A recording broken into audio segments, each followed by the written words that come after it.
Hello everyone. इस video में हम देखेंगे कि किसी भी बड़े नंबर का स्क्वायर या क्यूब कैसे फाइंड कर सकते हैं by using column method and diagonal method, जो कि क्लास 8 में आता है। तो पहले देखते हैं कि कॉलम मेथड से हम कैसे स्क्वायर फाइंड करते हैं। तो उसके लिए एक एग्जांपल लिया है 47 का स्क्वायर। 47 का अगर स्क्वायर फाइंड करना है तो पहले 47 को ए और बी ले लेते हैं। ए हुआ 4 फर्स्ट नंबर और बी 7। 4 और 7 को हमने ए और बी ले लिया। इसके बाद यहाँ पर 3 कॉलम्स बनाने होंगे इस तरीके से। ये 3 कॉलम्स ड्रॉ कर लिए। तो जो फर्स्ट वाला कॉलम है उसमें लिखेंगे ए स्क्वायर। सेकेंड कॉलम में लिखना है 2 इंटू ए इंटू बी। और थर्ड कॉलम में बी स्क्वायर। ए था 4 तो ये हुआ 4 का स्क्वायर। 2 ए की जगह पर 4 लेंगे और बी की जगह पर 7। बी था 7 तो ये हुआ 7 स्क्वायर। 4 स्क्वायर मतलब 4 इंटू 4 16। 2 इंटू 4 इंटू 7 हुआ 4 ज़ा 8, 8 7 ज़ा 56 और 7 7 ज़ा 49। 7 स्क्वायर 49। इस तरीके से हमने ये 3 कॉलम्स बना लिए। अब इसके बाद जो इसमें 49 में फर्स्ट डिजिट थी, यूनिट प्लेस की डिजिट, उसे अंडरलाइन कर देंगे और जो 4 बचा उस 4 को 56 के साथ ऐड करना है। 56 प्लस 4 होता है 60। यहाँ पर फिर से यूनिट प्लेस की डिजिट को अंडरलाइन करना है और जो बचा हुआ 6 है उसे इधर लाके 16 के साथ ऐड करना है। तो 16 प्लस 6 हुआ 22 और यहाँ पर 22 को अंडरलाइन कर देंगे दोनों डिजिट को। तो ये जो अंडरलाइन डिजिट थी ये बन गया स्क्वायर, 47 का स्क्वायर। तो 47 स्क्वायर हुआ 2209। इस तरीके से हम किसी भी नंबर का स्क्वायर फाइंड कर सकते हैं कॉलम मेथड का यूज़ करके। अब देखते हैं डायगोनल मेथड। तो डायगोनल मेथड में एक नंबर ले लेते हैं। पहले 2 डिजिट का नंबर लेते हैं, फिर बाद में 3 डिजिट का भी फाइंड करेंगे। तो ये 2 डिजिट का नंबर है 86 स्क्वायर। इसके लिए 4 स्क्वायर्स बनाने होंगे इस तरीके से बॉक्स बना के, क्योंकि 2 डिजिट थी इसलिए हमने यहाँ पर 4 स्क्वायर्स बनाए हैं। और यहाँ पर 8 और 6 को लिख देंगे। 8 6, यहाँ पर भी 8 और 6। अगर यहाँ पर 3 डिजिट होती हैं तो हमें 9 बॉक्सेस बनाने होंगे, क्योंकि 3 इंटू 3 9 होता है। अभी 2 डिजिट थी इसलिए यहाँ पर 4 बॉक्स। यहाँ पर इसके बाद डायगोनल्स बना लिए इस तरीके से। सारे स्क्वायर्स के डायगोनल्स बन गए। तो ये जो फर्स्ट वाला बॉक्स था यहाँ पर 8 इंटू 8 होता है 64। तो 64 लिख देंगे। बस मतलब इसके जो कॉलम वाला नंबर और रो वाला जो नंबर है दोनों 8 हैं। 8 और 8 हुआ 64। इसी तरह से इसका 8 और 6 इन दोनों को मल्टीप्लाई करके 8 6 ज़ा 48। इस वाले रो और कॉलम का नंबर मल्टीप्लाई करना है। 8 6 ज़ा 48। यहाँ पर ये कॉलम में 8 और 6 थे। 6 8 ज़ा 48 और जो लास्ट वाला था उसमें लिखेंगे 6 इंटू 6 36।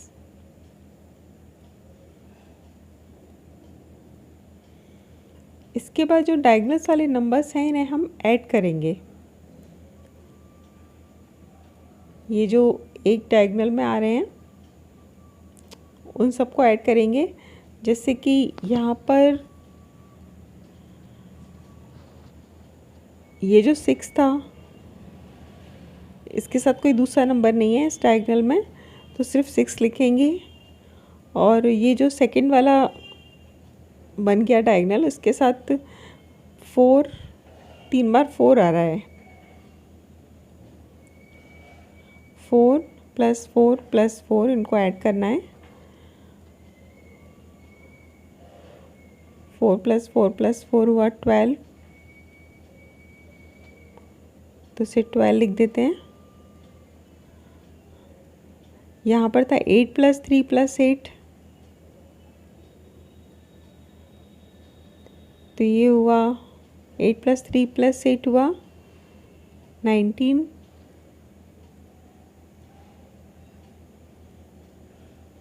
और यहाँ पर सिर्फ 6 था, उसके साथ ऐड करने के लिए कोई नंबर नहीं है, तो ऐसे सिर्फ 6 लिखेंगे। यहाँ पर अब सिंगल डिजिट है 6, तो 6 को अंडरलाइन करना है।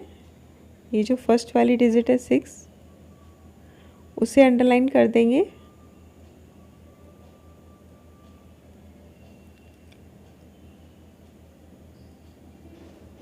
यहाँ पर 9 को अंडरलाइन करना है और 1 को उधर ला के ऐड कर देना है 12 के साथ, तो 12 + 1 हुआ 13। 13 में से 3 को अंडरलाइन करना है और 1 उससे पहले वाली डिजिट के साथ ऐड करना है। 6 + 1 हुआ 7। अब 7 को अंडरलाइन कर देंगे। अब अंडरलाइन डिजिट आ गया स्क्वायर का नंबर, स्क्वायर बन गया ये 86 का, तो 86 स्क्वायर हुआ 7 3 7 3 9 6, तो 86 स्क्वायर हुआ 7396। इस तरह से हम डायगोनल मेथड से स्क्वायर फाइंड करते हैं। अब एक 3 डिजिट का नंबर और देखते हैं। 3 डिजिट का नंबर लिया है 246।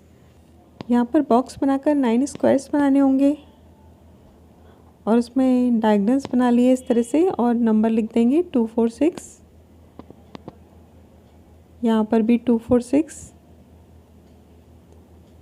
अब फर्स्ट वाले बॉक्स में मल्टीप्लाई करेंगे 2 × 2 को, और इस बात का ध्यान रखना है कि यहाँ पर 2 × 2 होता है 4, तो 4 लिखने के लिए हमें यहाँ पर 0 और 4 लिखना होगा, क्योंकि सिंगल डिजिट है इसलिए फर्स्ट वाले पार्ट में 0 आएगा, 0 4। इसी तरह से 2 4 = 8, तो 0 8 लिखेंगे क्योंकि यहाँ पर भी सिंगल डिजिट है। 2 6 = 12, तो 12 1 2। यहाँ पर 4 2 = 8, 0 8। 4 × 4 16, 4 6 = 24, 6 2 = 12, 6 4 = 24, 6 6 = 36। अब फिर से हमें ये नंबर्स ऐड करने होंगे डायगनली। यहाँ पर तो सिर्फ सिंगल नंबर था 6, उसे 6 लिखेंगे। यहाँ पर 4 + 3 + 4 11। यहाँ पर इन सबको ऐड करके 2 + 2 + 6 + 2 + 2 14, और इन सबको ऐड किया आएगा 19। इस तरह से यहाँ पर ये 6, इनको ऐड करने के बाद 11, इन सबको ऐड किया तो 14, इन सबको ऐड किया तो 19, और यहाँ पर 0 + 4 + 0 था तो 4 ही आएगा, और फर्स्ट में तो सिर्फ 0 ही था, 0 लिख देंगे। अब यहाँ पर इसे अंडरलाइन करेंगे, 6 को सिंगल डिजिट है, और यहाँ से 11 में से यूनिट की प्लेस 1 को अंडरलाइन करेंगे, और ये 1 14 के साथ ले जाके ऐड करना है। 14 + 1 हुआ 15। यहाँ से जो 1 बचा था इसमें से 1 को यहाँ ला के हमने ऐड कर दिया, 19 + 1 20, 20 में से 0 को अंडरलाइन किया और 2 इधर ला के प्लस कर दिया, तो 4 + 2 हुआ 6, उसे अंडरलाइन कर देंगे। अब जो अंडरलाइन वाले नंबर हैं वो स्क्वायर का नंबर है 60516, 246 का स्क्वायर हुआ 60516। अब देखते हैं कॉलम मेथड से क्यूब कैसे फाइंड कर सकते हैं। तो यहाँ पर एक नंबर लेते हैं 25 क्यूब। 25 क्यूब में ए और बी लिख लेंगे और कॉलम्स बनाने होंगे यहाँ पर 4। तो यहाँ पर ए था 2, बी था 5। अब यहाँ पर हमें 4 कॉलम्स बनाने होंगे। स्क्वायर का फाइंड करते समय हमने 3 कॉलम्स बनाए थे, यहाँ पर 4 कॉलम्स बनाने हैं इस तरीके से। जो फर्स्ट वाला कॉलम है उसमें हम लिखेंगे ए क्यूब। सेकंड वाला कॉलम है वहाँ लिखना है 3 × a² × b। थर्ड वाले कॉलम में लिखेंगे 3 × a × b²। और जो लास्ट कॉलम है वहाँ लिखना है b क्यूब। अब a था यहाँ 2,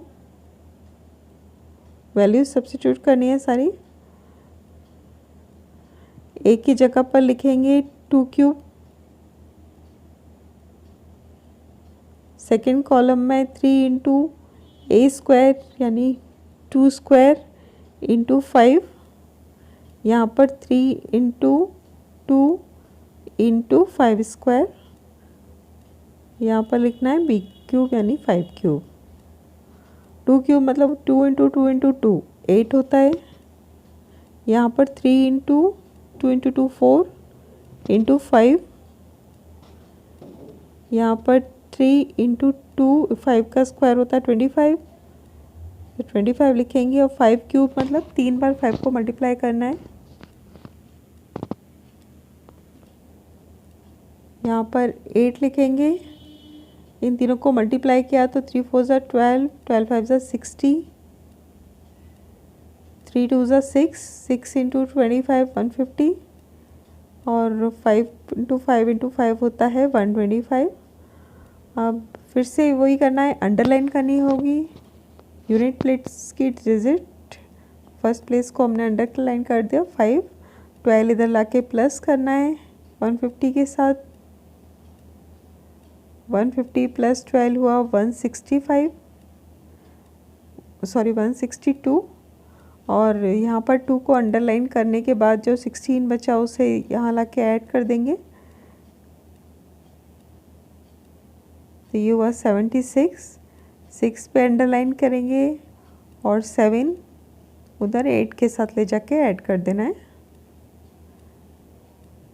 8 + 7 15, 15 की दोनों डिजिट को अंडरलाइन करना है। अब यह आ गया क्यूब। जो अंडरलाइन डिजिट थी वो क्यूब बन गया। 25 क्यूब हुआ 1 5 6 2 5।